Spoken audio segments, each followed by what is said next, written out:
요한복음 1장의 말씀을 보면 세례 요한의 제자였던 안드레와 요한이 세례 요한의 예수님을 향한 증언을 듣고서 예수님을 따르기 시작을 합니다. 세례 요한은 예수님께서 지나가시는 모습을 바라보면서 보라, 하나님의 어린 양이로다 라고 증언을 합니다. 그리고 이 중요한 예수님의 증언을 두 제자가 듣게 됩니다. 성경 말씀에 두 제자가 그의 말을 듣고 예수를 따르거늘이라고 기록하고 있습니다. 이때 예수님을 따르기로 결정한 자들은 안드레와 요한이었습니다. 그리고 안드레는 시몬 베드로의 형제였습니다. 예수님을 만나게 된 안드레는 시몬에게 찾아가서 자신이 메시아를 만났노라고 이야기를 하게 됩니다. 그리고 자신의 형제인 시몬을 데리고 예수님께로 인도하니 예수님과 베드로가 만남을 갖게 됩니다. 이때 예수님께서는 시몬을 바라보시면서 그에게 게바라는 이름을 주십니다. 이 게바는 반석이란 뜻입니다. 히브리식으로 표현하면 베드로이고 아람어식으로 표현하면 게바입니다. 그러므로 게바도 그리고 베드로도 똑같이 반석이란 뜻을 가지고 있는 것입니다. 그리고 예수님께서는 안드레와 요한 그리고 베드로를 부르실 뿐만 아니라 빌립을 제자로 부르십니다. 성경은 빌립에 대해서 빌립은 안드레와 베드로와 한 동네 벳세다 사람이라고 기록합니다. 벳세다 동네에서 빌립이, 안드레가, 베드로가 예수 그리스도를 만나는 은혜를 경험하게 되었습니다. 빌립은 예수님을 만나고 나서 예수님께서 메시아이심을 믿게 되었습니다. 빌립은 나다나엘에게 찾아가서 자신이 만난 예수님을 증언합니다. 오늘 본문 45절 말씀을 보면 빌립이 나다나엘을 찾아 이르되 모세가 율법에 기록하였고 여러 선지자가 기록한 그 일을 우리가 만났으니 요셉의 아들 나사렛 예수니라, 이렇게 기록하고 있습니다. 하나님 나라 역사가 이루어지는 우리 과정을 오늘 말씀에서 또한 볼 수가 있는 것입니다. 어떻게 하나님 나라가 이루어지는가? 믿는 자들의 증언을 통해서 하나님 나라가 이루어지는 것을 볼 수가 있습니다. 세례 요한이 예수님에 대해서 증언하니 안드레와 요한이 예수님께로 가서 예수님을 만나고 그분이 메시아이심을 알게 되었습니다. 또한 안드레가 자신의 형제 시몬에게 예수님을 증언하니 시몬이 나와 예수님을 만나게 되었습니다. 또한 빌립이 예수님에 대해서 증언하니 나다나엘이 그 말을 듣고 예수님께로 나아갈 수 있게 되었습니다. 빌립은 예수님에 대해서 모세가 율법에 기록한 분, 여러 선지자가 증언한 분이라고 말씀하고 있고 우리가 만났다라고 얘기하고 있죠. 안드레와 요한과 내가 메시아이신 나사렛 예수를 만났다고 신앙 고백을 하고 있습니다. 그러나 나다나엘은 빌립의 이런 증언을 들으면서도 마음속에 큰 물음표가 하나 생겼습니다. 나사렛 예수라는 말을 듣고서 마음에 확신을 가질 수가 없었습니다. 왜냐하면 메시아는 나사렛이 아닌 베들레헴에서 탄생할 것이라고 성경은 말씀하고 있기 때문입니다. 미가서 5장 2절에서 베들레헴 에브라다야 너는 유다 족속 중에 작을지라도 이스라엘을 다스릴 자가 내게서 내게로 나올 것이라 그의 근본은 상고의 영원에 있느니라 라고 말씀하고 있습니다. 나사렛 출신이니 나사렛 예수라고 부르고 있고 많은 이들이 예수님을 나사렛 예수라고 부르고 있는 것은 예수님께서 나사렛에서 태어나시고 자라셨다고 생각하기 때문입니다. 그러므로 그 말을 들었을 때 나다나엘은 이것은 아니지 않는가? 메시아는 베들레헴에서 나셔야 되는데 저 예수란 자는 나사렛 출신이니 합당하지 않다고 생각을 했습니다. 그렇게 의아한 마음을 갖고 있지만 나다나엘이 가지고 있는 것은 잘못된 생각이었습니다. 왜냐하면 예수님께서는 나사렛 예수라고 불리워졌을 뿐 베들레헴에서 탄생하셨기 때문입니다. 마태복음 2장 1절에서 헤롯 왕 때에 예수께서 유대 베들레헴에서 나심에 동방으로부터 박사들이 예루살렘에 이르러 말하되라고 되어 있습니다. 동방 박사들이 큰 별을 보고 찾아오다가 유대 땅으로 들어왔고 그리고 큰 별을 찾아 도착한 곳은 베들레헴 한 곳이었습니다. 그곳에서 아기 예수님을 만나게 되었고 그때 준비한 황금과 유향과 모략을 예수님께 바쳤습니다. 이때 헤롯 왕은 유대인의 왕으로 나시니가 있다는 얘기를 들었지만 그 위치를 알지를 못했습니다. 동방 박사가 그 위치를 알려주기로 했는데 하나님께서 꿈속에 말씀하심으로 헤롯을 만나지 않고 고국으로 돌아가게 하신 것이죠. 그러므로 유대인의 왕이 태어났다고 한 그 기준을 잡아서 2살과 2살 아래 모든 사내를 헤롯 왕이 다 죽이도록 명령을 내립니다. 그러나 그보다 앞서 하나님께서는 요셉에게 명령하심으로 애굽으로 피신하게 하여 주십니다. 그러므로 애굽으로 피함으로 화를 면하게 되었고 예수님께서는 헤롯 왕이 죽을 때까지 애굽에 머물러 계시다가 하나님의 인도하심을 따라 이스라엘 땅으로 돌아오게 되십니다. 그리고 성경은 예수님께서 이후에 갈릴리 지방에 있는 나사렛이란 동네로 이동하셔서 그곳에서 지내시며 자라나셨음을 기록하고 있습니다. 그래서 사람들은 예수님께서 베들레헴에서 나셨다는 사실은 모르고 그저 나사렛 출신으로서 나사렛에서 태어나고 자란 줄로만 알고 있는 것입니다. 그런데 나다나엘은 그 사실을 알지를 못하니까 빌립이 이토록 확신을 가지고 메시아라고 예수님에 대해 증언하니 선뜻 받아들이기가 어려웠습니다. 그래서 보면 46절 말씀을 보면 나사렛에서 무슨 선한 것이 날 수 있느냐. 지금 나다나엘이 이렇게 말하고 있죠. 그리고 성경 말씀을 보면 바리새인들도 똑같은 입장입니다. 너희가 성경을 보지 않느냐, 어떻게 나사렛에서 메시아가 날 수 있느냐. 예수님을 부정하던 이 모든 바리새인들도 이 부분을 짚어내면서 예수님을 부정했지만 성경은 예수님께서 베들레헴에서 나셨다고 말씀하고 있습니다. 빌립은 나다나엘을 향해서 다른 말을 일절하지 않고 아주 중요한 말 한마디를 합니다. 와서 보라. 내가 만난 예수 그리스도를 네가 직접 와서 그분을 만난다면 너의 생각이 바뀌어질 것이다. 그렇게 말하고 있는 것입니다. 빌립이 이토록 강권하니 나다나엘은 거절할 수가 없었어요. 한번 만나보는 것 못할 일 무엇입니까? 그래서 마음의 문을 열고 예수님을 만나기 위해 찾아가게 됩니다. 그리고 오늘 본문 47절 말씀을 보니까 예수께서 나다나엘이 자기에게 오는 것을 보시고 그를 가리켜 이르시되 보라 이는 참으로 이스라엘 사람이라 그 속에 간사한 것이 없도다라고 말씀하고 계십니다. 여러분, 예수님과 나다나엘은 몇 번째 만남을 갖고 있는 것일까요? 처음 만난 것이죠. 나다나엘은 예수님에 대한 이야기를 들었을 뿐 오늘 태어나서 처음 예수님과 마주하고 대화하고 있습니다. 그리고 예수님도 나다나엘을 직접 만나는 것은 처음입니다. 처음이면 상대방에 대해서 아무것도 알 수가 없습니다.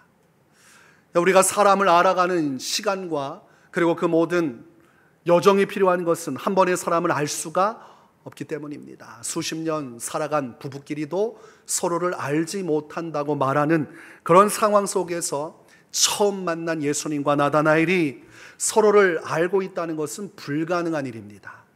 그런데 예수님은 나다나엘에 대해서 알고 있다고 말씀하고 계세요.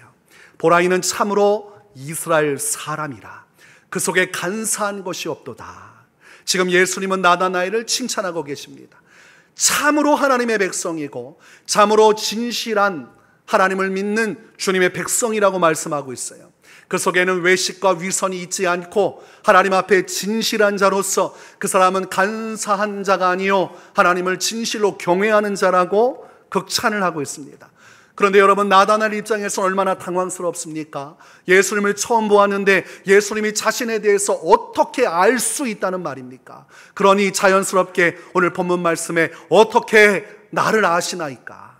예수님, 당신을 오늘 처음 보았는데 당신이 어찌 나에 대해서 알 수 있습니까? 그것은 불가능하지 않습니까? 그렇게 이야기하고 있습니다.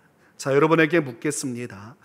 여러분, 예수님께서는 나다나엘에 대해서 잘 알지 못하시면서 아는 척을 하고 계시는 것일까요? 아니면 정말 그에 대해서 알고 계시기에 아시는 바를 말씀하고 계시는 것일까요? 1번입니까? 2번입니까? 네?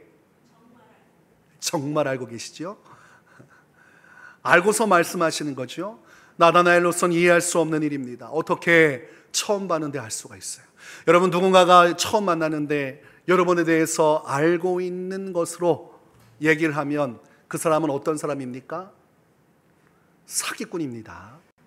어떻게 합니까? 나에 대해서 만나지도 않고 서로 경험한 적도 없는데 그 모든 걸 다 아는 척을 한다면 사기꾼이 분명합니다.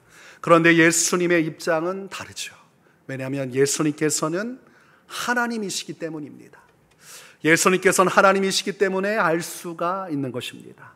여러분, 미가서 5장 2절의 말씀을 보면 예수님에 대해서 분명히 기록하고 있습니다. 베들레헴 에브라다야, 너는 유다 족속 중에 작을지라도 이스라엘을 다스릴 자가 내게서 내기로 나올 것이라. 이스라엘 다스릴 메시아 곧 예수님께서 유대 땅 베들레헴에서 나실 것을 예고하는 말씀이면서도 오실 예수 그리스도가 어떤 존재인지도 함께 예언하고 있는 말씀입니다.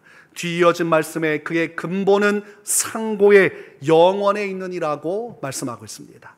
이것을 세번역에서는 그의 기원은 아득한 옛날 태초에까지 거슬러 올라간다라고 말씀합니다. 여러분, 태초에 사람이 존재했을까요? 태초는 하나님의 시간이고 아무것도 존재하지 않는 시간입니다. 그러므로 사람이 창조되기 이전의 시간대가 태초입니다. 모든 것의 시작이 되는 것, 하나님께서는 알파와 오메가가 된다고 말씀하시므로 태초에 계셨던 분이라 기록하고 있습니다. 그러므로 이스라엘 다스릴 자, 그가 누구인가 했더니 성경은 태초에 계셨던 분, 곧 하나님이시라고 말씀합니다. 이 땅에 오실 유대 땅 베들레헴에 오실 하나님의 메시아는 곧 태초에 계셨던 하나님이시다, 이렇게 미가 선지자는 예언하고 있습니다. 그리고 또한 요한복음 1장 1절에서 3절은 같은 맥락에서 말씀합니다. 태초에 말씀이 계시니라. 이 말씀이 하나님과 함께 계셨으니 이 말씀은 곧 하나님이시니라.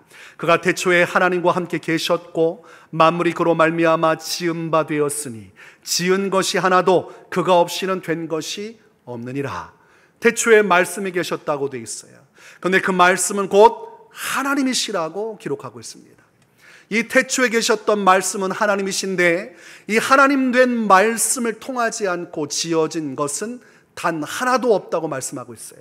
그러므로 태초에 계셨던 말씀은 창조주 하나님이시고 모든 만물의 근원이 되신다는 것입니다. 그리고 요한복음은 뒤이어서 말씀이 육신이 되어 우리 가운데 거하시네, 이렇게 기록하고 있습니다.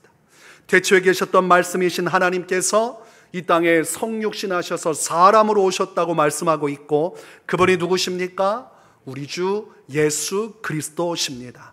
그러므로 나다나엘과 예수님은 처음 만난 것이지만 예수님은 하나님으로서 나다나엘을 알고 계시는 것이죠. 그가 태어날 때 그의 것을 보셨고 그가 자라온 삶의 과정 전체를 보셨고 그의 모든 행위와 그의 모든 생각을 알고 계셨습니다. 그러므로 예수님께서는 능히 그에 대해서 보라, 이는 참으로 이스라엘 사람이라, 그 속에 간사한 것이 없도다라고 말씀하실 수가 있는 것입니다. 사람으로서는 알 수 없는 것이지만 하나님으로서는 아실 수 있는 것이고, 그러므로 예수 그리스도의 말씀이 진실하다면 나다나엘은 어떤 사람입니까? 참된 이스라엘 사람이요, 하나님께서 찾으시는 하나님의 백성으로서 진실한 사람, 간사한 것이라고는 찾아볼 수 없는 진실로 하나님만을 경외하는 자임을 우리가 분명하게 알 수 있습니다. 예수님은 이 말씀을 통해 무엇을 또한 나타내고 있습니까? 바로 자신이 하나님이시라는 사실을 나다나엘에게 나타내고 있는 것입니다. 그런데 나다나엘은 이 말을 듣고도 멈칫하고 있어요. 어떻게 나에 대해서 알고 있을까? 어떻게 나에 대해서 이렇게 자신 있게 말씀하실 수 있을까? 여전히 마음속에 물음표가 사라지지 않았습니다. 그때 예수님께서는 나다나엘이 예수님이 하나님이시고 메시아라는 사실을 받아들일 수밖에 없는 말씀을 하십니다. 48절에서 빌립이 너를 부르기 전에 내가 무화과 나무 아래 있을 때에 보았노라. 여러분, 이 말씀은 아무리 보아도 이해가 되지 않는 말씀입니다. 예수님께서 빌립을 무화과 나무 아래 있을 때 보셨다. 이게 무엇이 중요한 말씀인가 우리가 생각할 수 있을 것입니다. 그러나 나다나엘에게는 이것은 큰 충격적인 말씀입니다. 무화과 나무 아래에 서는 나다나엘의 영적인 하나님과의 만남이 있었던 그런 장소입니다. 이 나다나엘은 무화과나무 아래서 조용히 하나님을 묵상하고 주님의 말씀을 묵상하고 하나님 앞에 나아가 기도하던 사람이었어요. 그는 진실로 주님을 경외하였기 때문에 은밀한 곳에 나아가 아무도 보지 않는 그곳에서 하나님 앞에 기도하는 사람이었고, 메시아의 영원한 날을 고대하며 주님의 때를 기다리던 사람이었어요. 주님을 섬기는 삶의 고통과 아픔과 괴로움을 하나님 앞에 나아가 기도하고 장차 오실 주님의 영광을 바라보던 그 삶을 지금 예수님께서는 알고 계시다고 말씀하고 있는 것입니다.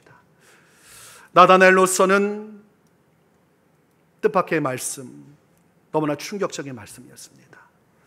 무화과나무 아래에 있던 것을 아무도 본 적이 없는데, 누구에게도 그 이야기를 한 적이 없는데, 나의 비밀한 영적인 주님과의 긴밀한 나눔, 그 안에서 누렸던 그 은혜의 시간들, 아픔과 고통을 주님께만 내어드렸던 그 깊은 영적인 은혜의 시간들에 대해서 예수님은 지금 내가 다 보았고 알고 있다고 말씀하시는 것입니다.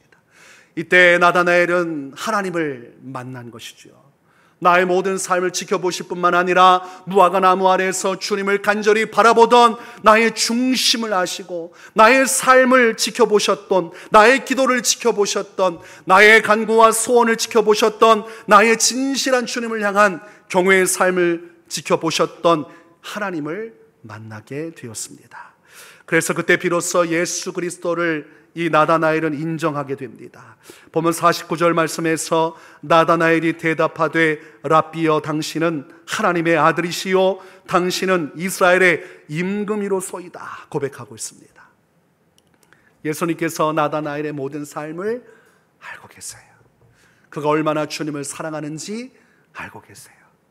무화과나무 아래서 어떤 눈물의 기도를 드렸는지, 어떤 아픔을 주 앞에 기도했는지 다 알고 계세요.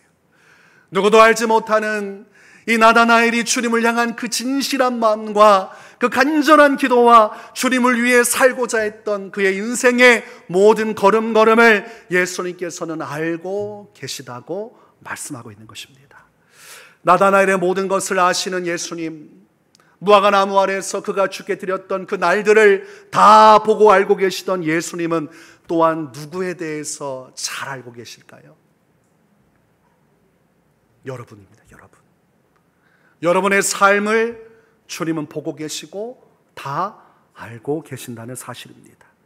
여러분들이 하나님 앞에서 어떤 삶을 살았는지, 여러분들이 하나님과의 은밀한 기도의 자리에서 어떤 기도를 쏟아내고 얼마나 주님을 의지했는지, 여러분의 기도 속에 담겨진 슬픔과 눈물과 기쁨과 감사의 날을 알고 계시고, 힘들고 어려운 신앙 여정 속에서도 오직 하나님만을 붙들고 의지하며 주님 앞에 서고자 했던 그 깊은 여러분의 신앙의 모습을 주님께서는 다 보고 계시고 알고 계신다는 사실입니다.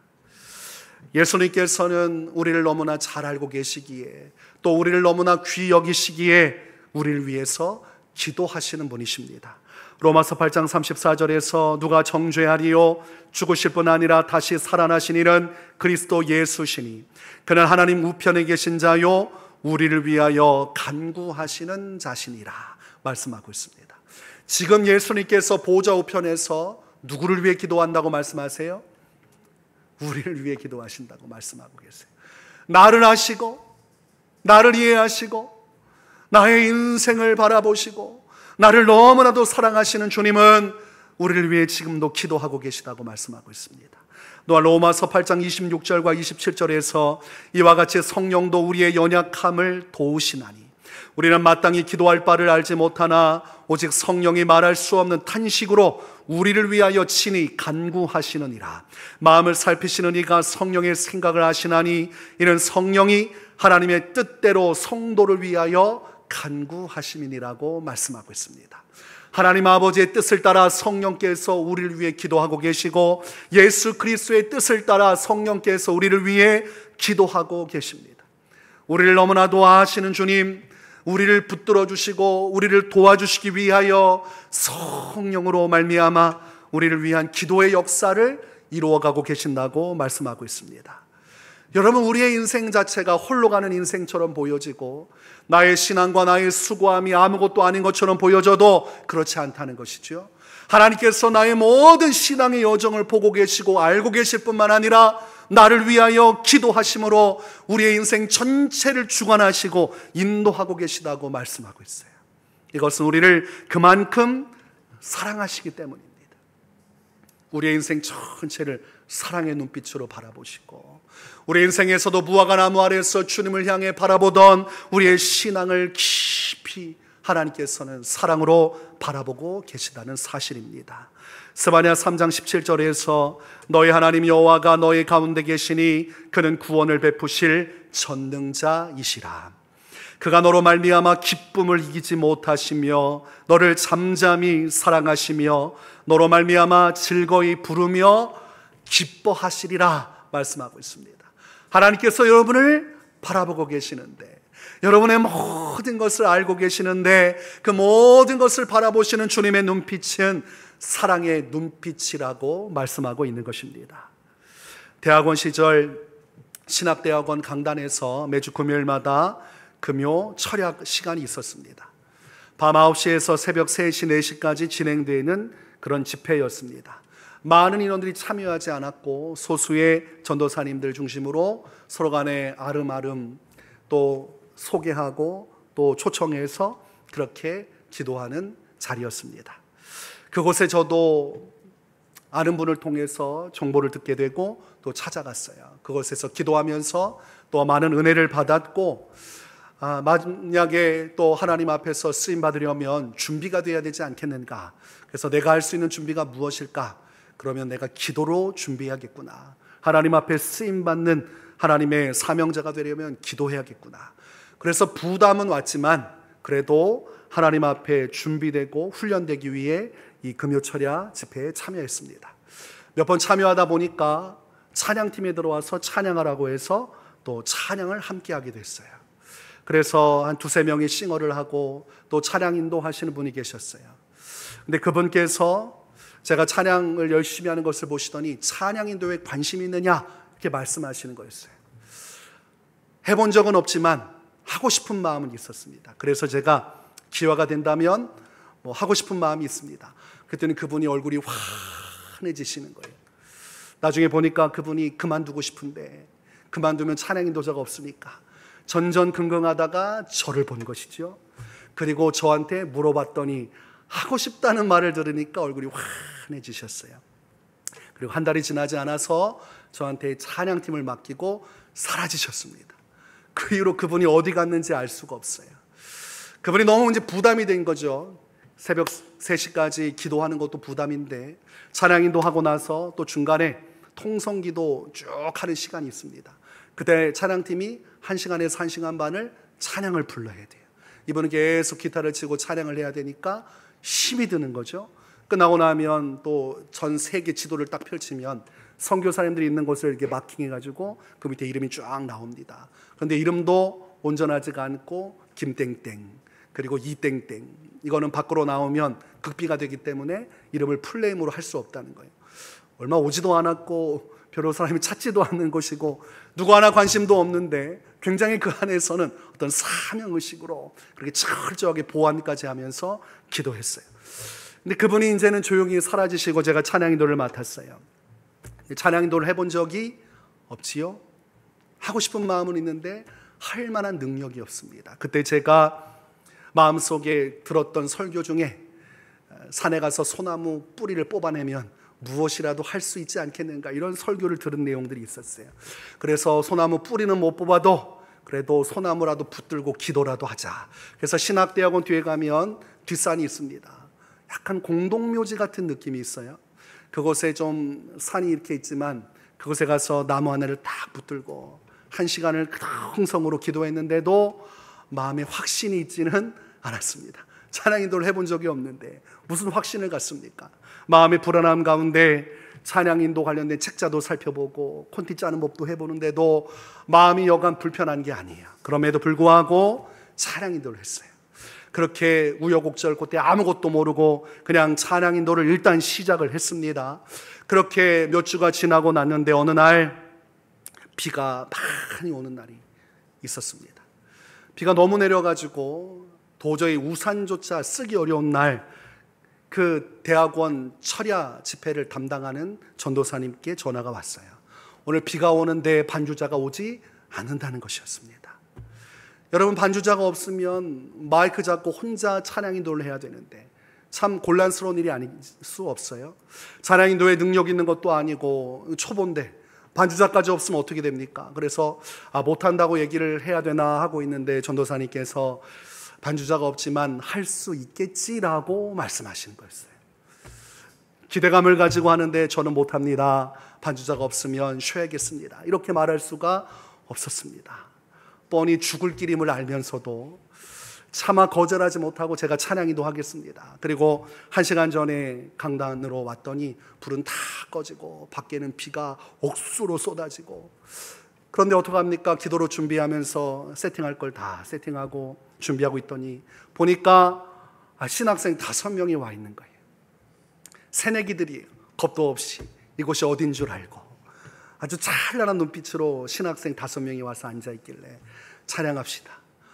아무것도 없는데 무슨 찬양인도 전주가 있어야 부를 거 아닙니까?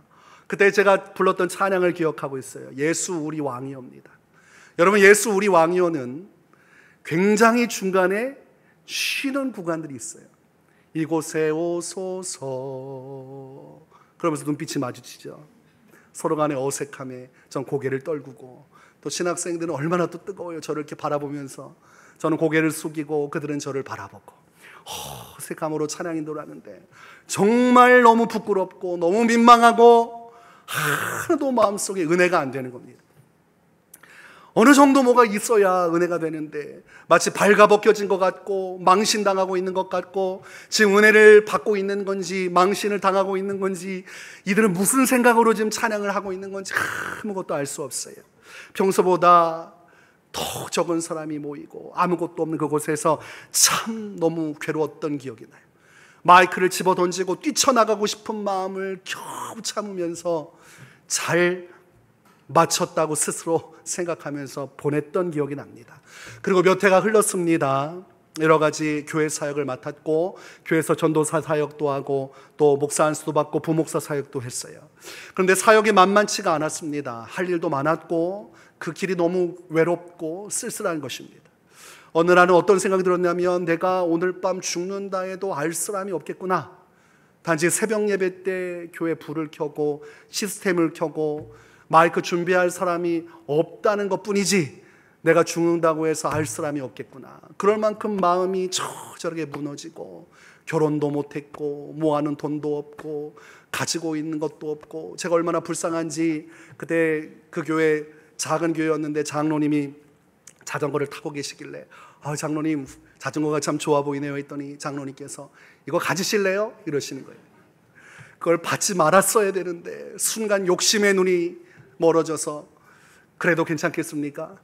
제 그 자전거 얼마 비싸지도 않은 자전거였지만 그 자전거 타고 한 6개월을 한강을 달리면서 삶의 고통과 괴로움을 신음을 달랬던 그런 날들이 있어요. 자전거 타고 가면서 커플들 볼 때마다 주님 이곳이 맞습니까? 저는 주를 위해 인생을 바치고 사는데 이렇게 외롭게 쓸쓸하게 살아가는데 저들은 왜 커플들이 한강을 바라보면서 사랑을 속삭일 수 있습니까? 이건 뭔가 잘못된 것 같습니다. 너무 답답한 마음에 토요일날 좀 일찍 한강으로 나갔더니 수많은 사람이 행복함을 가지고 수많은 가정들, 커플들이 기뻐하는 거예요.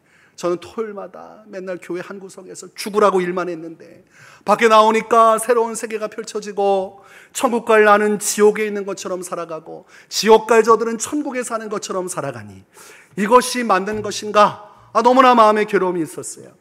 그렇게 여러 가지 사역의 어려움과 환경적 어려움과 마음으로 괴로워하던 밤, 에라 모르겠다 밤에 본당을 들어가서 드러눕고 하나님 죽을 것 같습니다. 도저히 못하겠습니다. 도저히 못하겠습니다. 아무것도 못하겠습니다. 그렇게 기도하고 있었어요. 그때 하나님께서 평상시는 아무런 말씀도 안 하시던 하나님께서 정말 고등학교 때 주님 만날 때는 별의별 영적인 체험도 하고 신비한 일들로 정말 신묘막측한 일을 하셨던 주님은 사역하는 내내 저를 고통 속에 몰아넣으시던 그 주님, 아무런 말씀도 하지 않으시고 괴로움 속에 몰아넣으셨던 주님께서 그 밤에 제게 나타나서 말씀하시는 것을 경험했어요. 그때 보여주신 것이 무엇이냐면 그 신학대학원에서 밤에 쓸쓸하게 마이크 잡고 찬양 인도하던 그 모습을 쫙 보여주시는 거예요. 그러면서 주님께서 말씀하시기를 그때 너무나 기뻤다고 말씀하시는 거예요. 잊혀졌던 그날, 아무도 보지 않았고 아무도 인정해 주지 않았고 그렇게 수고해도 칭찬 한 번 받은 적이 없던 그 밤을 주님이 얘기하시면서 너무 기뻤다는 마음을 주시는 거예요. 그리고 지금도 나의 삶을 기뻐하신다는 마음을 부어주셨습니다. 여러분, 말씀 안 하다가 말씀하시면 그 말씀을 알 수가 있겠죠. 고요함 속에 한번 들려지는 말씀은 워낙 아무런 말씀도 하지 않으셨으면 더 분명하게 들려져요. 주님이 말씀하시는 그 메시지가 제 안에 충만하게 임하였어요. 그럼 무슨 말입니까? 더 고생하란 말이잖아요. 근데 그날 제가 받아들였습니다. 주님, 저의 삶이 가치가 있다면, 지나온 날들, 지금 내 손에는 세상적으로 남은 것 단 하나도 없고 이렇게 가다가는 인생 망치는 것이 아닌가 싶고 미래적인 희망 하나도 보이지 않지만 주님이 기쁘셨다면 그래도 그 길을 가야 하지 않겠습니까?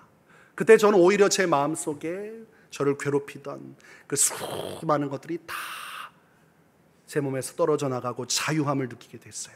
하나님께서 기뻐 받으셨다면 그것으로 충분하지 않는가?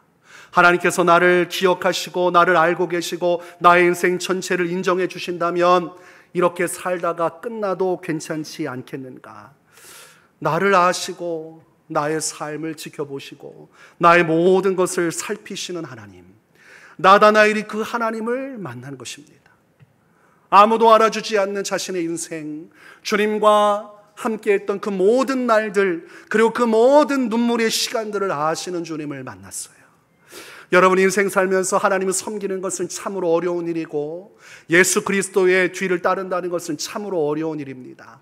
내 것을 포기하고 희생하면서 주님의 뒤를 따른다는 것은 많은 희생을 요구하는 것이기도 합니다. 그리고 그만한 대접을 받을 수가 없는 것이기도 합니다. 여러분, 교회에서 아무리 일을 해봤자 여러분에게는 주어지는 것이 없어요. 칭찬 한마디 제대로 받기도 어렵습니다. 왜냐하면 항상 사람은 내 기준으로 생각하기 때문이에요. 이 정도 했으면 이 정도 인정은 받아야 되는 것이 맞다고 생각할 거예요. 근데 사람들은 내가 그 정도로 고생하는지를 모릅니다. 다 드러나지 않기 때문이기도 하고 저마다 자신의 인생 가운데 바쁘다 보니까 깊이 헤아리지를 못해요. 헤아린다 해도 또한 자기 인생 가운데 얽매여 살아가기에 충분히 그것을 인정하고 위로해 주질 못해요. 교회도 똑같습니다. 일하면 일할수록 어려움이 있을 수 있고 또 속상함이 찾아올 수 있지만, 그러나 그 가운데서도 우리에게 희망을 주는 것은 주님은 다 보고 계시고 알고 계신다는 사실입니다. 여러분, 하나님은 다 알고 계세요. 내가 주님을 위해 어떤 삶을 살고 있고 어떤 눈물을 흘리고 있고 어떤 것을 감수하고 있는지, 그 선택을 하는 건 내게 전혀 이득이 되지 않는 것이고 아무도 알아주지 않는 것이지만 하나님은 알고 계신다는 사실입니다. 그리고 그 하나님께서는 죽음을 넘어선 그때 나를 영접해 주실 분이십니다. 여러분, 죽음의 골짜기를 넘어 우리가 영원한 세계로 들어올 때 가장 중요한 것은 예수님께서 우리를 아시는 것이고 그분이 나를 영접해 주시는 것입니다. 주님이 나를 모른다 하시면, 나의 인생을 부정하신다면 우리는 하나님 나라에 들어갈 수도 없고 영원한 고통에 처해야 돼요. 그러나 이 세상의 모든 집을 내려놓고 죽음을 넘어서 영원한 세계로 갈 때 주님이 나를 알고 계신다면, 나의 인생을 보고 계시고 아시고 기뻐하셨다면 분명 주님은 천군 천사와 함께 우리의 손을 붙들고 영원한 하나님 나라로 인도하실 것이고, 그날에 예수님께서 나를 아실 뿐만 아니라 또한 천국에 있는 모든 믿음의 성도들과 모든 천군 천사들도 나를 알아서 나를 영접하고 영원히 하나님과 함께 있는 영광에 참여하게 될 것입니다. 여러분, 그날이 우리 앞에 있고 그날이 우리에게 다가오고 있어요.